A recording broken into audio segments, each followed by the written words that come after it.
Assalamualaikum warahmatullahi wabarakatuh. Perkenalkan, nama saya Kiki Yuli Pratiwi dengan NIM 0561547006 dengan prodi Agribisnis Fakultas Sains dan Teknologi. Saya dari UPBJJ Universitas Terbuka yaitu Jambi.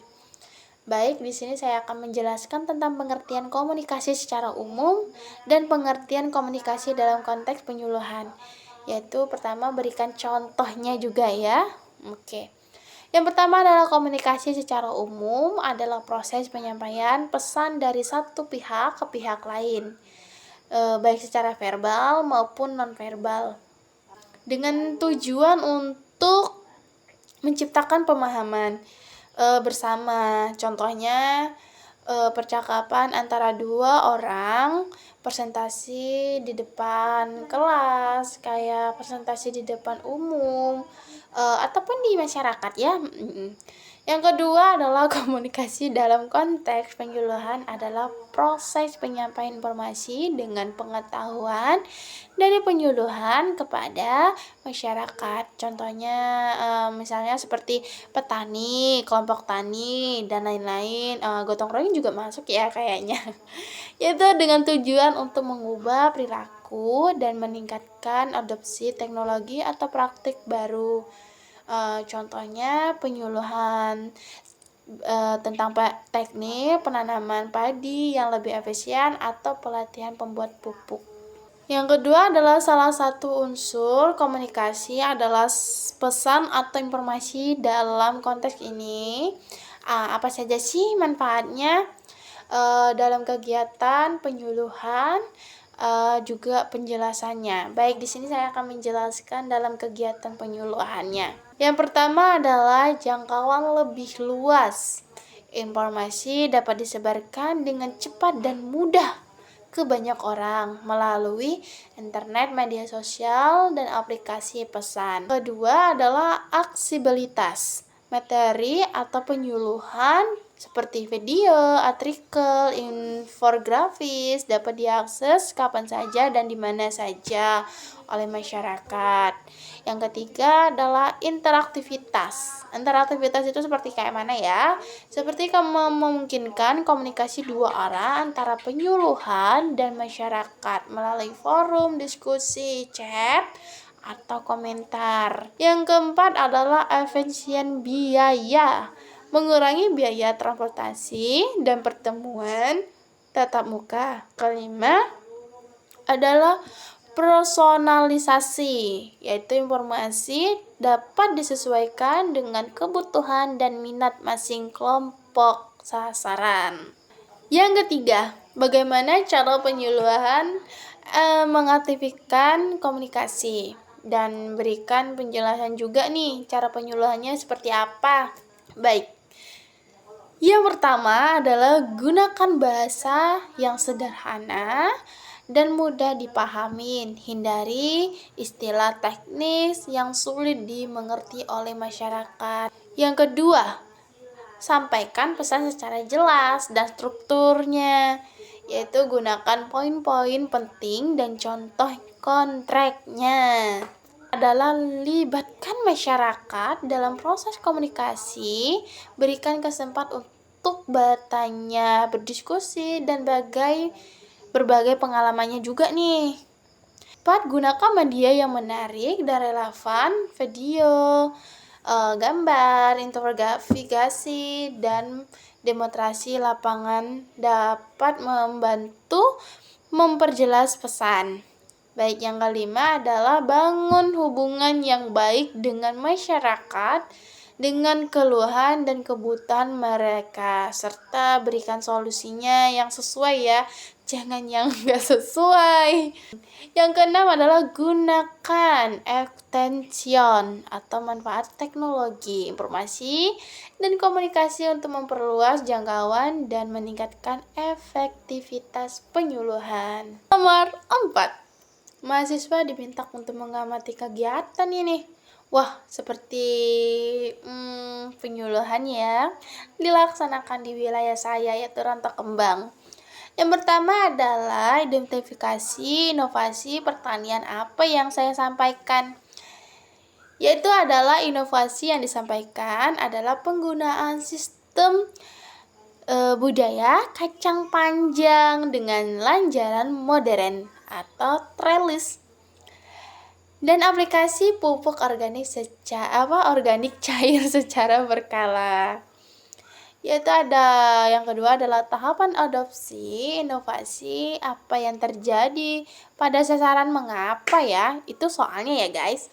Nah, yaitu adalah tahap kesadaran atau awareness, yaitu adalah petani kacang panjang di Rantau Kembang mulai menyadari adanya sistem pelanjaran modern dan manfaat pupuk organik cair melalui penyuluhan dan demonstrasi yang diadakan oleh petugas pertanian setempat. Maaf ya, nggak sempat praktik. Yaitu ada tahap minat atau interest.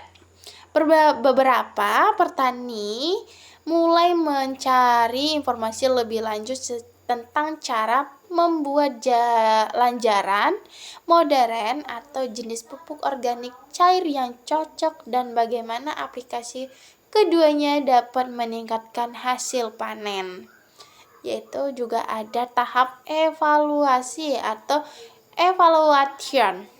Petani mempertimbangkan apakah sistem lanjaran modern dapat digunakan pupuk organik cair sesuai dengan kondisi lahan mereka, ketersediaan modal untuk investasi awal dan potensi peningkatan keuntungan. Mereka juga memperhatikan keberhasilan petani lain yang sudah menerapkan inovasi ini. Di sini juga ada loh tahap percobaan atau trial. Petani mulai coba membuat lanjaran modern dengan bagian kecil lahan kacang panjang. Mereka dapat diaplikasikan pupuk organik cair pada tanaman tersebut. Mereka juga membandingkan hasilnya dengan tanaman yang menggunakan sistem lanjaran tradisional dan pupuk kimia. Agak gimana gitu ya. Di sini juga ada tahap adopsi atau adoption.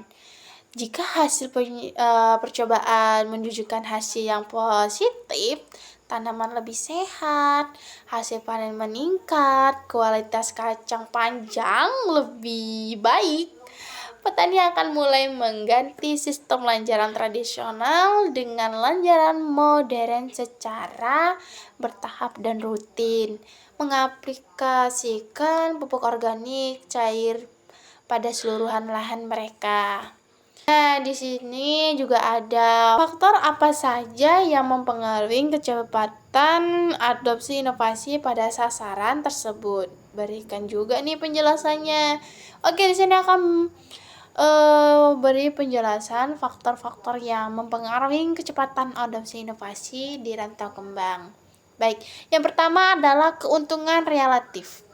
Jika sistem pelanjaran modern dan penggunaan pupuk organik cair memberikan keuntungan yang lebih besar atau peningkatan hasil panen nih, kualitas kacang panjang lebih baik pengurangan biaya pupuk kimianya dibandingkan sistem tradisional, petani akan lebih cepat mengadopsinya.